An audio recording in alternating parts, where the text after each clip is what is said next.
लोग, मैं आपकी मुस्कुराहट को प्रणाम कर रहा हूं। शांति इसी धरती से प्राप्त होती है, क्योंकि देह में रह करके जो देह में न रहे वो विदेह हो जाता है। राजा जनक आपकी धरती के थे और सीता मैया इसी धरती से पैदा हुई, यानी सीता मतलब शांति, और शांति यही से पैदा होती है। जब भूख लगता हो तो अनाज से हमारी क्षुधा शांत होती है। वैसे ही मैं आपसे मोहब्बत करने इसलिए आया हूं। मेरी फिल्में बहुत सारी हैं, प्रेम रोग मैंने खेसारी के साथ की, सिपाही की दिनेश लाल यादव जी के साथ, बलम जी लव यू अभी आई, सारी हिट रही। लेकिन एक ऐसे शख्सियत के आमंत्रण पे, वो मेरे गुरु तुल्य है जयप्रकाश राय साहब, जिन्हें मोहब्बत करते वक्त ऐसा लगता है कि सीतामढ़ी की धरती ने, इस परिहार की धरती ने, इस परवाह की धरती ने एक सच्चा सपूत पैदा किया। पुलिस की सेवा में हमारा घर पीरो आरा आपके पास है, वहां डीएसपी के पद पे रहे तो सरबत वाले बाबा के नाम से जाने जाते थे। ये पहले जैसे ही हम लोग जाते थे तो बोलते थे पहले नाश्ता कीजिए, पानी पीजिए, तब बात करेंगे। तो मुझे लगता था पुलिस में ऐसा भी आदमी होता है क्या।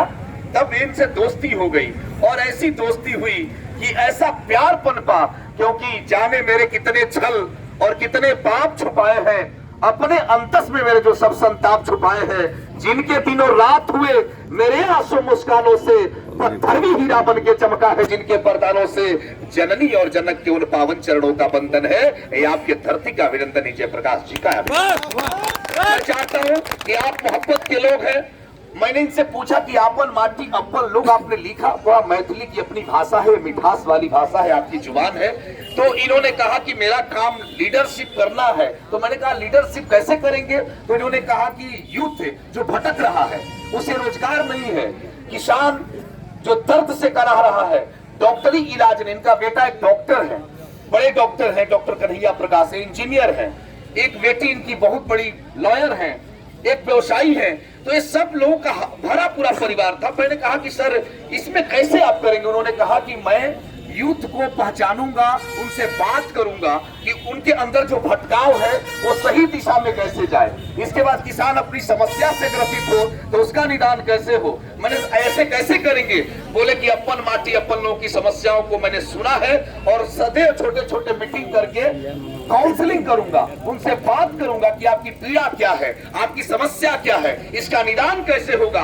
मिल बैठ करके बात करेंगे। उस लीडरशिप की तरह नहीं जो लंबे लंबे कुर्ता और पैजामा पहन करके आपको झूठा आश्वासन देते हैं। लीडरशिप ऐसा होना चाहिए कि आपके दर्द को हम बांट सके एक जनसेवक के रूप में। तब उन्होंने कहा कि मुझे कोई राजनीतिक पार्टी से लगाव नहीं है, मैं किसी पार्टी से जुड़ा नहीं हूं। तो मैंने कहा कि सर तब कैसे होगा। उन्होंने कहा कि हम एक स्वयंसेवी संगठन की तरह काम करेंगे, हर द्वार पे जाएंगे, उनसे पूछेंगे आपका दर्द क्या है, आप भी बताएंगे मेरा दर्द क्या है, और उस दर्द का निराकरण मिल बैठ करके करेंगे, तब जाकर के हमारा सपना साकार होगा। ये तब तक जब मैं इनके पास बैठता था तो 12 बजे भी 2 बजे भी फोन आता है तो नौजवानों को बताते ऐसे काम करो। इसके बाद एक पेशेंट कोई फोन कर दिया कि पीएमसीएच में कोई बेड नहीं मिला सर, उसके लिए दौड़ पड़ते हैं। तब मुझे लगा कि जनता के स्वरूप को जिस रूप में ये अपने अंदर बैठाना चाहते हैं ये काबिले तारीफ है। तब मुझे लगता है कि ऐसा व्यक्तित्व जो आपकी माटी में पैदा हुआ, बिहार और झारखंड के कोने कोने में सेवा की,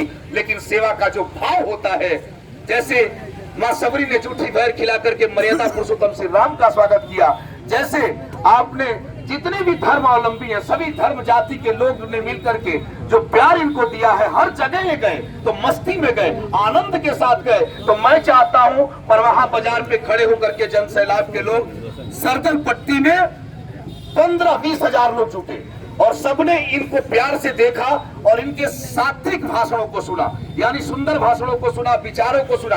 आप सोचिए आपके घर के पड़ोस में कोई भूखे सो जाता है और आप खुश हो जाते हैं कि चलो मेरा पड़ोसी भूखा है और मैं तो सो गया।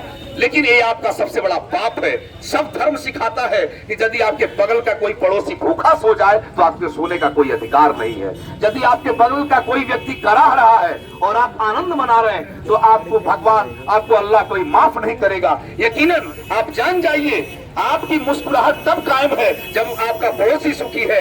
यदि आप अपने भाई के दरवाजे पे जाके सुकून से बात नहीं कर सकते तो प्रभु आपको कभी माफ नहीं कर सकता। इसलिए आइए, ये जो नंबर इनके कैलेंडर पे है इनके घर आप सरदार पट्टी में देख रहे हैं, दरोगा जी के नाम से मशहूर है, डीएसपी हो गए। तो मैंने पूछा आपको लोग दरोगा जी क्यों कहते हैं? उन्होंने कहा कि मुझे प्रेम से लोग बुलाते हैं। बचपन में मैं बुलेट से चढ़ के जब दरभंगा से नौकरी करके आता था तो मुझे बच्चे घेर रहे थे, बोले आप एक फोटो खिंचवा लो। मैंने कहा ठीक है, आप फिल्मों में देखते हो, लेकिन ये आइकॉन कैसे बने? तो उन्होंने कहा कि ये जब बुलेट से चल के आते थे, दरभंगा में नौकरी करते थे, तो चॉकलेट मुठा के मुठा, हमारे यहाँ भोजपुरी में कहा जाता है, उसे ऐसे देते थे बच्चों को और बच्चे नाचने लगते थे, झूमने लगते थे। इनका एक प्रेम था।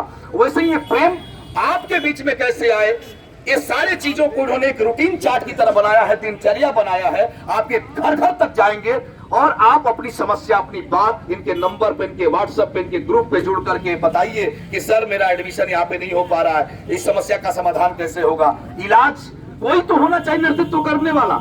लीडरशिप नहीं, लीडरशिप वो है जो भटकाव न दे, नेतृत्व दे। ये नहीं कि आप अपनी समस्या करें, हम आपको डांट रहे हैं।